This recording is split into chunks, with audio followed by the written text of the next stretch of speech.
Podcast do Transporte.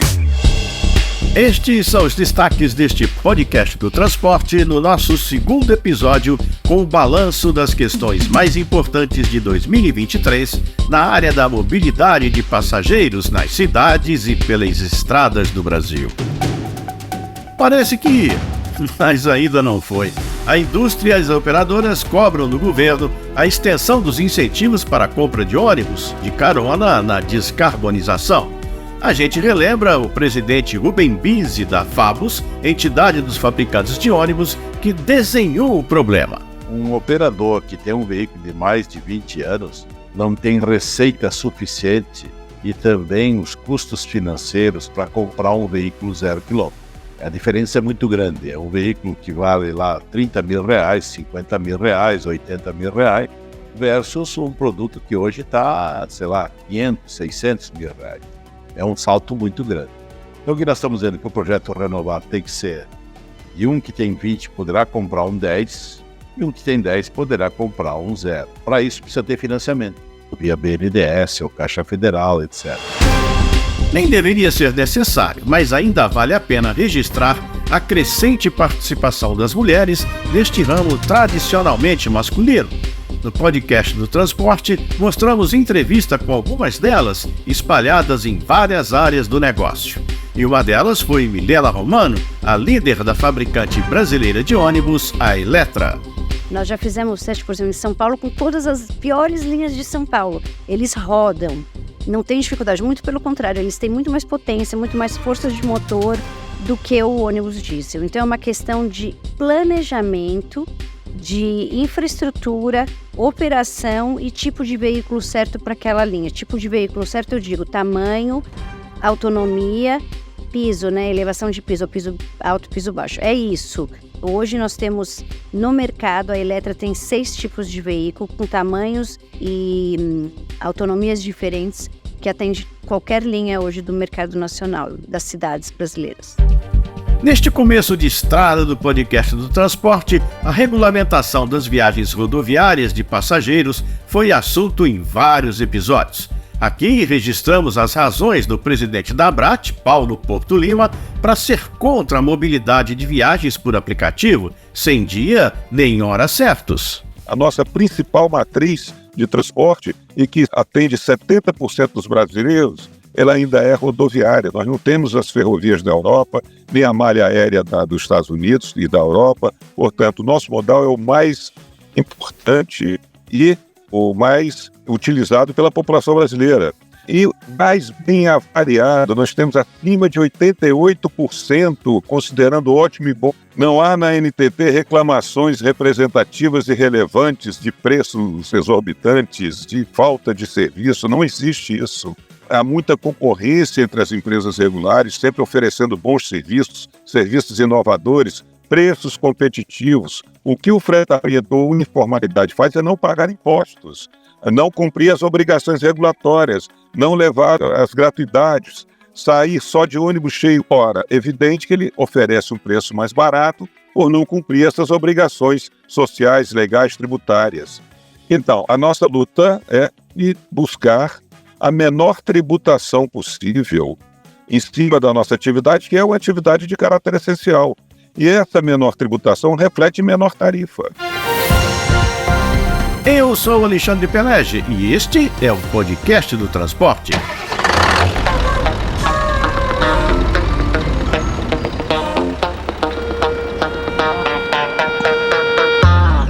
Podcast do Transporte, um programa do Diário do Transporte. Apoio institucional, Associação Nacional de Transportes Públicos, ANTP. Patrocínio ABRAT, a Associação das Melhores Empresas de Ônibus do Brasil. Aqui o país viaja seguro. O segundo semestre de 2023 começou agitado para o mercado, com a possibilidade de ver o incentivo do governo federal à compra de ônibus se tornar permanente. O plano começou facilitando a compra de automóveis e, com a grita do setor de pesados, passou a contemplar também ônibus e caminhões. Mas operadores e fábricas não deram conta de todos os 300 milhões de reais colocados à disposição. As estimativas ficaram em algo como 1/3 de aproveitamento, e os motivos disso parecem ser a exigência de socatear o ônibus velho para cada ônibus zero e o nível de burocracia exigido. Daí os fabricantes passaram a pedir que o provisório vire definitivo. O editor-chefe do Diário do Transporte, Arno Bazzani, registrou a fala do vice-presidente e ministro das Minas e Energia, Geraldo Alckmin, e ele acenou com a possibilidade. No caso de caminhão e ônibus, nós estamos estudando fazer uma coisa mais permanente.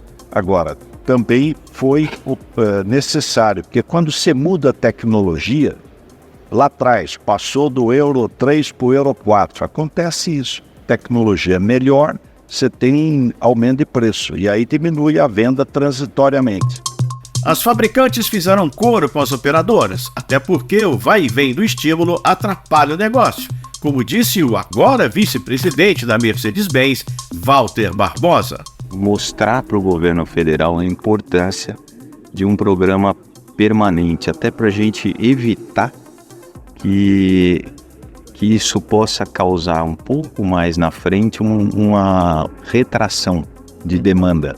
As pessoas esperando um novo programa para poder gerar uma renovação. Então, tudo que é provisório no ponto de vista do incentivo, a gente acha que pode ser melhorado.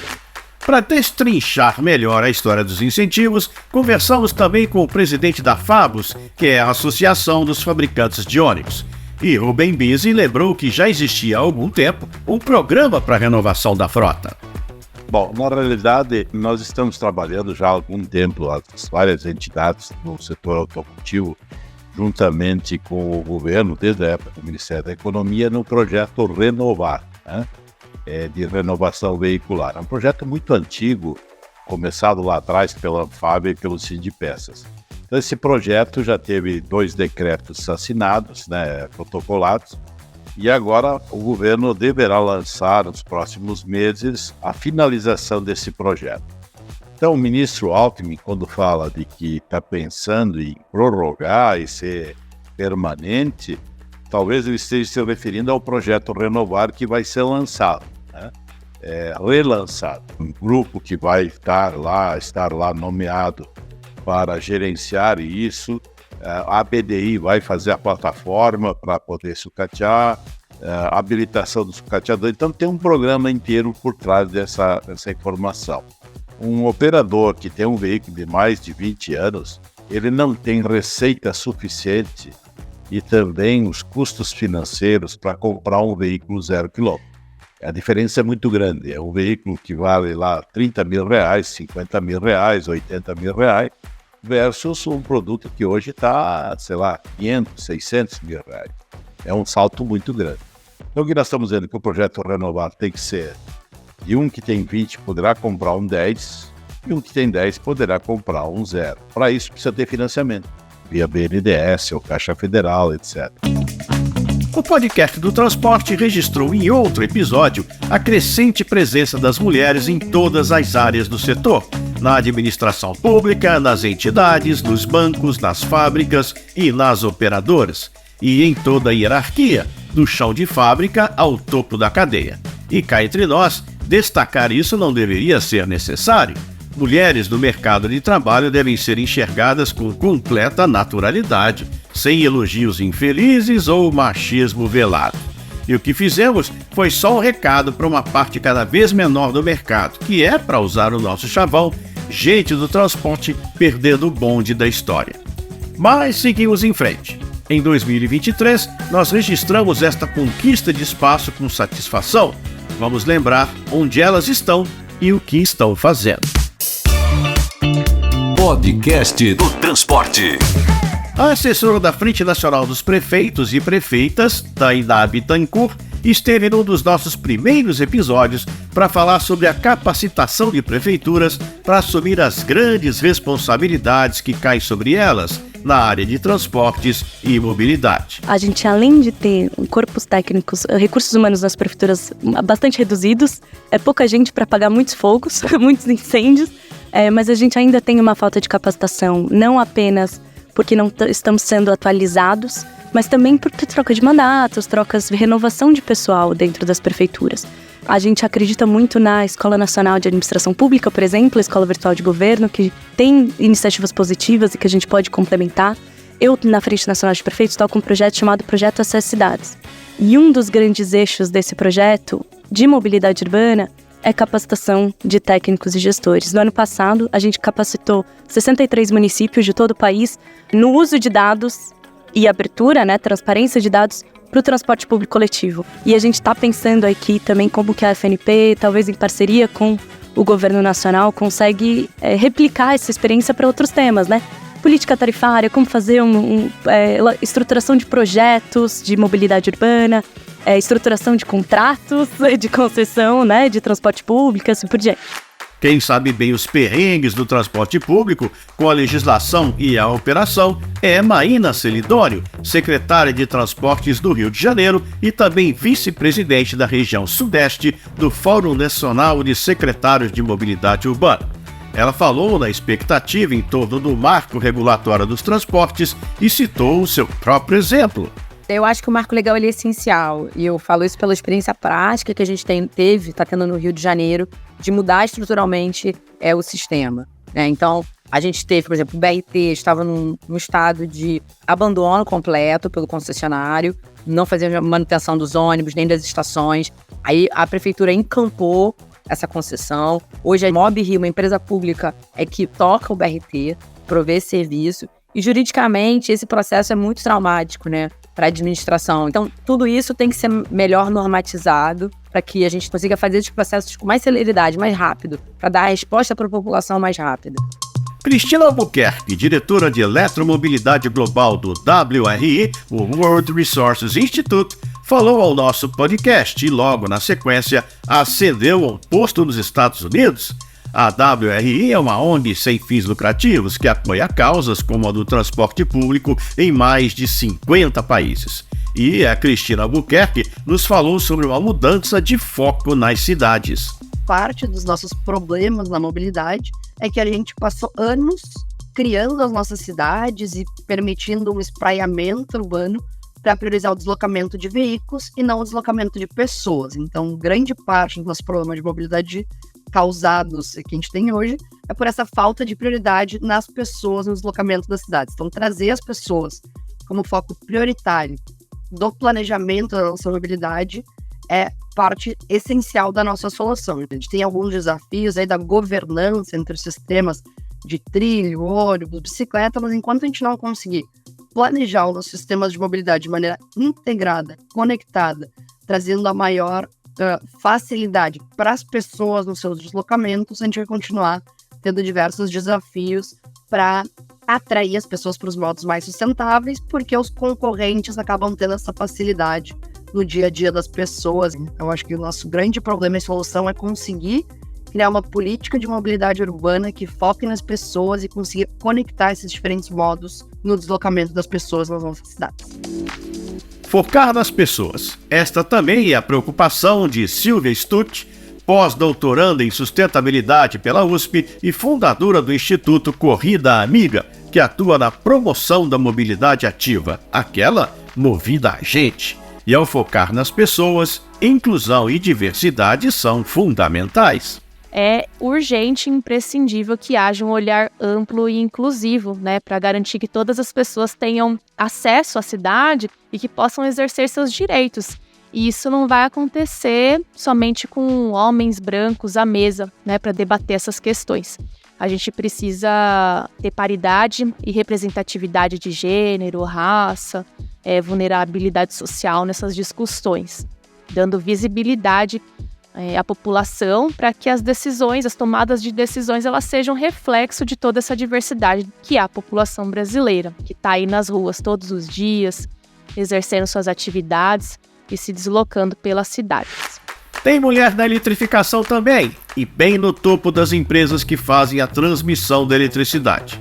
A Milena Romano, da Eletra, teve muito destaque no ano, com direito à visita do presidente Lula à sua empresa e o papel de liderança na área, com ônibus elétricos espalhados por várias cidades do Brasil. Milena Romano deve ter ficado feliz porque, na entrevista que nos deu na cobertura da NTU, a empresária cobrava linhas de créditos para a eletrificação enfrentar os juros altíssimos do Brasil.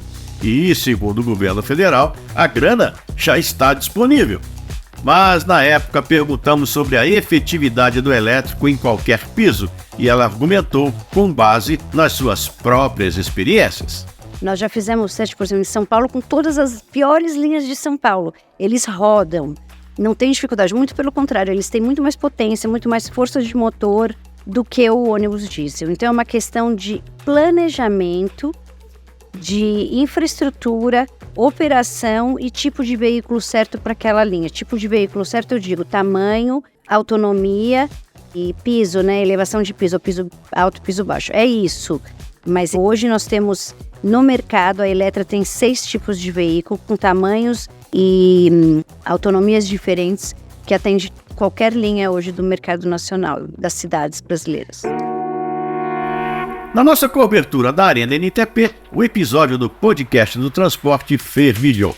Muitos especialistas, administradores e empresários vieram conversar com a gente e até rolou esta super entrevista com representantes de agências e bancos poderosos que vieram mostrar que dinheiro para o transporte existe, só é necessário ter projetos bem feitos.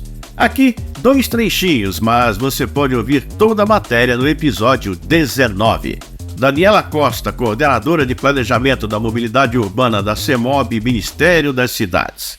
Falta dinheiro ou falta projeto? No momento que nós estamos hoje, faltam mais projetos do que recursos. Os recursos, logicamente, eles estão aquém do déficit de infraestrutura, do que a gente precisa de melhoria, mas a gente tem aí recursos disponíveis hoje, tanto recursos públicos quanto recursos privados, e a gente precisa muito canalizar essa aproximação, utilizar esses recursos da melhor forma, eles são escassos, então a gente tem que fazer um uso eficiente também dos recursos e precisamos sim de bons projetos. No âmbito do Ministério das Cidades, nós estamos sempre preocupados com a capacitação dos entes federados, diversificando nossas parcerias para que a gente consiga estruturar os melhores projetos possíveis aqui no país. Kelly Fernandes, assessora do programa Euroclima da GIZ, empresa federal alemã para cooperação técnica.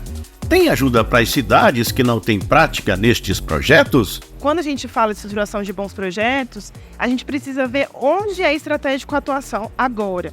Eu vejo que hoje o Euroclima, junto com a GIZ, junto com o Ministério das Cidades, está investindo numa iniciativa que chama Viabiliza, que no final das contas a gente quer oferecer uma ferramenta digital para apoiar a estruturação de projetos para cidades com mais de 500 mil habitantes, passando por indicadores, por critérios, por requisitos que estão relacionados com a questão ambiental, social e econômica, trazendo para o município essa compreensão mais holística do que é um projeto de mobilidade urbana, que ele pode atenuar ilha de calor, que ele pode ampliar o acesso de uma mulher negra à mobilidade de boa qualidade, que ele pode gerar um emprego verde que vai qualificar ali uma mão de obra que vai passar a receber melhor e vai se inserir de uma forma mais digna no mercado de trabalho.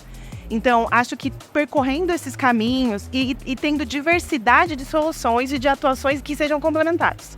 Porque hoje a gente tem um ecossistema complexo, porém a gente pode ver os eixos de atuação mais estratégicos, se coordenar e conseguir aproveitar essas janelas de oportunidade e fortalecer capacidades municipais. Podcast do Transporte. Patrocínio Abrate, a Associação das Melhores Empresas de Ônibus do Brasil. Aqui o país viaja seguro. Podcast do Transporte. Apoio Shepio, software especialista em vistoria. Transdata, conectar caminhos é o nosso propósito. Criar tecnologias a nossa especialidade. Praxio, líder e referência em tecnologia para a gestão de empresas de ônibus. Prodata Mobility Brasil, mais de 30 anos de experiência trazendo soluções inteligentes de tecnologia da bilhetagem. BRT Sorocaba, uma conquista de todos. Podcast do Transporte.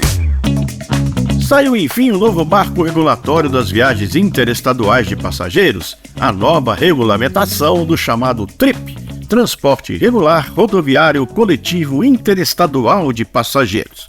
O assunto foi quente durante todo o ano e ainda vai ser digerido junto com o peru e a farofa de fim de ano por todo o mercado.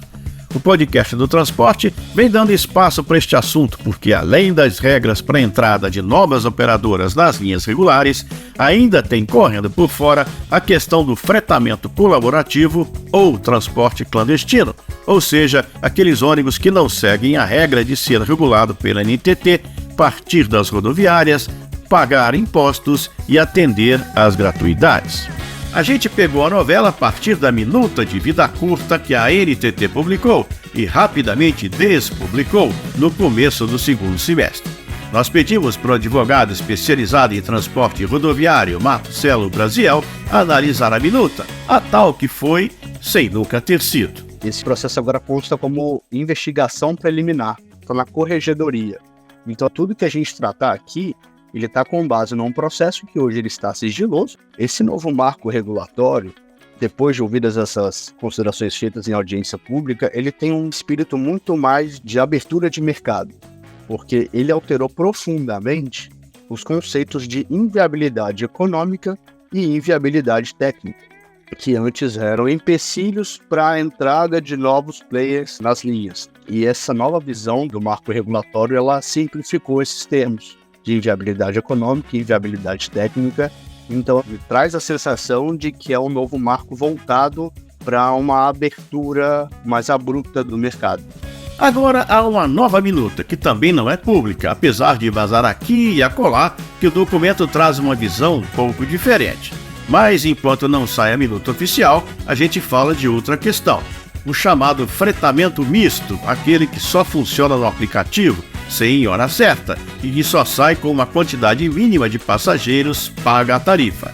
Segue falando Marcelo Brasiel. No que tange às normas, esse novo marco regulatório ele trata somente do transporte regular de passageiro, que não é o que a Buser faz, né? A Buser ela é um híbrido de fretamento com regular. Não tem uma regularidade de horários e de dias pré-determinados para a saída desses veículos. Então as empresas que se utilizam desse método não encontraram espaço nesse novo marco regulatório. Já para as empresas tradicionais do setor, essa nova proposta de marco regulatório pode abrir ainda mais a concorrência. Com a entrada de novos players, né, em qualquer tipo de linha, ela estimularia, de certa forma, a entrada de novos players, mas não teria relação com a uberização do transporte. E se a gente for resumir a questão da tal uberização? Quem explica é o advogado especializado em transporte, Marcelo Brasiel. Eu parto da premissa que se a NTT não resolver essa questão, isso vai ser resolvido no judiciário. Isso vai virar um problema para o judiciário, até que a NTT resolva isso. Nesse debate, Gentil Zanovello, presidente do Sindicato das Empresas de Transporte de Passageiros do Estado de São Paulo, o SETPESP, é contra se referir a este transporte como uberização, e ele explicou por quê. A comparação do Uber com esses aplicativos, ela não é adequada, porque o serviço de táxi, ele não é um serviço público, como é o serviço de transporte regular de passageiros. Ele é um serviço privado com natureza de público. Se o senhor Joaquim, que tem táxi em ponto ali, em qualquer esquina de São Paulo, ele numa segunda-feira, ele resolve não ir trabalhar, porque é aniversário de casamento dele. Ele vai e não dá satisfação para ninguém, porque ele não tem nenhuma obrigação de horário, ele trabalha o dia que ele quer, como ele quer. A única coisa que tem que cumprir uma tabela definida pela prefeitura de preço. Diferente do nosso sistema regular de transporte. Nós temos tabelas para cumprir, nós não fazemos o que a gente quer. Durante a pandemia, por exemplo, nós tivemos uma queda de até 90% nos passageiros. Esses aplicativos pararam a operação deles, nós tivemos que continuar porque enfermeiros tinham que se locomover, policiais tinham que se locomover. Então, o nosso trabalho não nos permite dizer que, hoje está chovendo, então hoje o ônibus não vai correr. Então, essa é a grande diferença do serviço de táxi. Nas comissões do Congresso, mais debates e o estabelecimento de posições bem divididas sobre a abertura ou não de mercado. No evento na Câmara Federal, Juliano Samor, superintendente de serviços de transporte rodoviário de passageiros da ANTT, a famosa SUPAS, aproveitou para rebater as muitas críticas de que a agência está amarrando demais a entrada de novos players nas estradas, mantendo as passagens caras e deixando só as sobras para as empresas menores. nós temos observado que a questão da concorrência não necessariamente ele tem um impacto na tarifa. Nós temos um modelo hoje lá em que uma empresa de operadora, em comparação com empresas em mercados que tem mais de 4 operadores, nós observamos que a diferença tarifária, a média tarifária não passa de 7%. 55% da receita de todo o setor está no mercado principal. 45% da receita do setor está no mercado subsidiário. Ou seja, 45% de todo o setor da indústria de transporte rodoviário de passageiros interestadual, ele está no mercado subsidiário. Então, a gente tenta a cada vez mais acabar com essa narrativa de que o mercado subsidiário é um mercado extremamente desatrativo. Não há atratividade neles, tá? 70% do PIB do Brasil, que representa a região Sudeste e Sul, o mercado principal está atuando nessa região. 68% do mercado principal está nessa região em que representa 70% do PIB. E o mercado subsidiário ele está quase 50% dessa região, que representa 70% do PIB. Aonde que não está a atratividade desse mercado? Uma nova regra precisa organizar definitivamente a questão. Ou, como lembrou o Juliano Samor, vai todo mundo recorrer aos tribunais. O papel da agência é exatamente isso, é trazer previsibilidade para o mercado. O mercado está cansado, é uma indústria que mais tem hoje um estoque de questionamentos jurídicos. Não existe uma indústria no Brasil que tenha tanto isso. E nesta mesma sessão já deu para ver como a judicialização parece longe de acabar. A professora e advogada Amanda de Oliveira, por exemplo, acha que é caso, inclusive, de abuso do poder regulatório.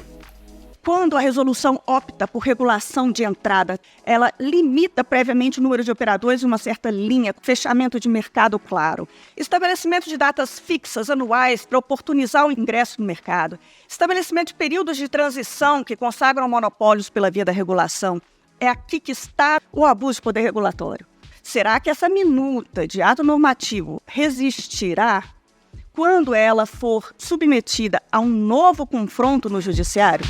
Para fechar a questão, a gente foi ouvir Paulo Porto Lima, presidente da ABRAT, Associação Brasileira das Empresas de Transporte Terrestre Coletivo de Passageiros. Ele lembra que é preciso cuidado quando se mexe com as regras do transporte predominante no país. A nossa principal matriz de transporte, e que atende 70% dos brasileiros, ela ainda é rodoviária. Nós não temos as ferrovias da Europa, nem a malha aérea dos Estados Unidos e da Europa. Portanto, o nosso modal é o mais importante e o mais utilizado pela população brasileira.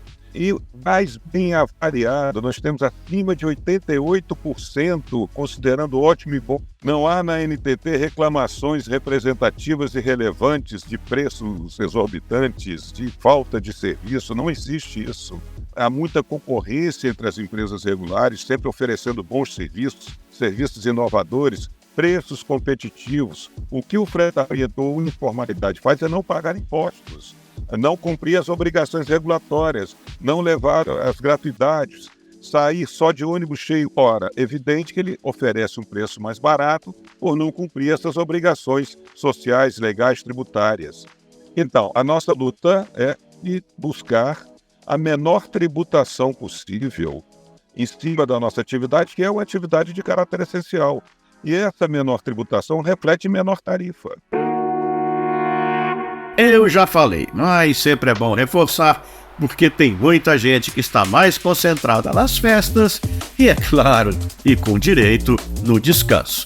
Para todos vocês que nos ouvem, em janeiro mostraremos séries de reportagens que estão sendo feitas por mim, Alexandre Pelegi, aqui na Europa. A primeira será mostrando o sucesso da experiência com a administração dos transportes metropolitanos, pilotados por Sônia Alegre, que nos recebeu muito bem em Lisboa, junto com sua equipe. Foram 2 dias de imersão na experiência para conhecer de verdade o funcionamento. Só lembrando, Sônia Alegre foi entrevistada em nosso podcast 21 por uma bancada de jornalistas e contou tudo como foi organizado. Vale a pena voltar lá e ouvir. E a partir de janeiro, conferir aqui a experiência que eu tive em loco. O seu podcast do transporte é um produto do Diário do Transporte e da OTM Editora e da ANTP, Associação Nacional de Transportes Públicos. E eu, Alexandre Pelegi, agradeço sua atenção e sua audição. Em meu nome, em nome de Adamo Bazzani, do Diário do Transporte, e também de Marcelo Fontana, da OTM Editora. O podcast do transporte tem na produção A Toda Onda, sob a direção de Luiz Henrique Romagnoli. Texto de Fátima Mesquita. Edição de áudio nas mãos do Lala Moreira. Letícia Patu, Mari Camargo e Marcela Senise carregam o nosso piano no dia a dia da produção, enquanto Meg Vicente nos empresta sua voz. E é com grande satisfação que esta turma, toda a equipe do podcast do transporte, vem aqui deixar um abraço confraternizador para você que nos ouviu, que nos emprestou sua voz, que participou, que torceu e que acreditou. Que o seu 2024 seja mesmo aquele recheado do melhor espírito de realizações e conquistas, que a paz e a alegria estejam presentes, assim como uma farta dose de saúde, e que você receba aí os nossos mais sinceros desejos de felicidade e harmonia. E vem aí 2024 com um caminho aberto e amplo para nós todos, e a gente espera com muita mobilidade. Além da sua atenção, nossos presentes são seus compartilhamentos, comentários, curtidas e distribuição de nosso conteúdo. Viu? Nosso link. Espalhe. Fique à vontade, viu? Para dar essa força aí pra gente.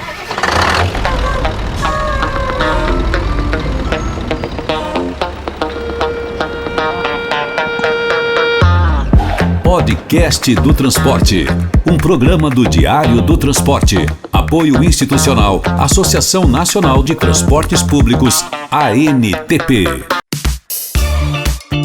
Podcast do Transporte.